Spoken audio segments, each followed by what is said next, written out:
તે sticker scan થઈ જાય પછી આવી રીતે એક જે સ્ક્રીન ખુલશે અને સ્ક્રીનમાં આપણે બીજા મોબાઈલનું હોટસ્પોટ કરી દેવાનું છે, અથવા તો જો તમારી પાસે ઘરે વાઈફાઈ હોય તો તે વાઈફાઈ ચાલુ કરી દેવાનું છે. અને અત્યારે મારી પાસે મોબાઈલ છે એટલે મોબાઈલનું નેટ અને આપણું આમાં જે હોટસ્પોટ છે તે આપણે ચાલુ કરશું. અને આ મોબાઈલનું હોટસ્પોટ આપણે જે અત્યારે એપ્લિકેશન ચાલુ છે તે મોબાઈલ સાથે કનેક્ટ કરવાનું છે. એ હું તમને કહીશ આગળ કઈ રીતે કનેક્ટ કરવું.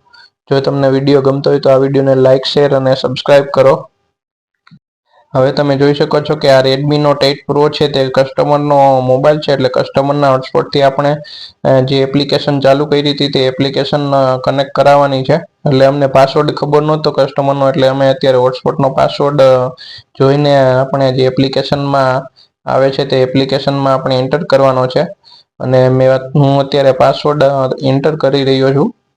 અને પણ એક પ્રોબ્લેમ એવો છે કે આપણે મારા મોબાઈલનું હોટસ્પોટ ચાલુ હતું OnePlus 10R નું, એટલે તે ઓટોમેટિકલી આ મોબાઈલ સાથે કનેક્ટ થઈ ગયું હતું. એટલે આ જે OnePlus 10R છે તે ડિસ્કનેક્ટ કરાવવાનું છે.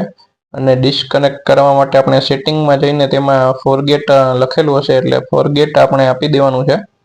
એટલે તે ડિસ્કનેક્ટ થઈ જશે ને, અને આપણે જે કસ્ટમરનું વાઈફાઈ અથવા તો હોટસ્પોટ છે તેની સાથે આપણે કનેક્ટ કરાવવાનું છે.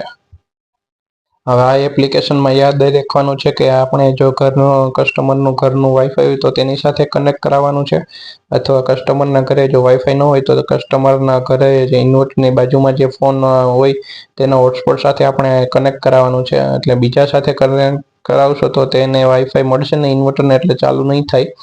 એટલે ઘરનો જે ફોન હોય અથવા તો ઇન્વર્ટરની બાજુમાં જે હોય ફોન રહેવાનો હોય આખો દિવસ, તેની સાથે આપણે કનેક્ટ કરાવવાનું છે.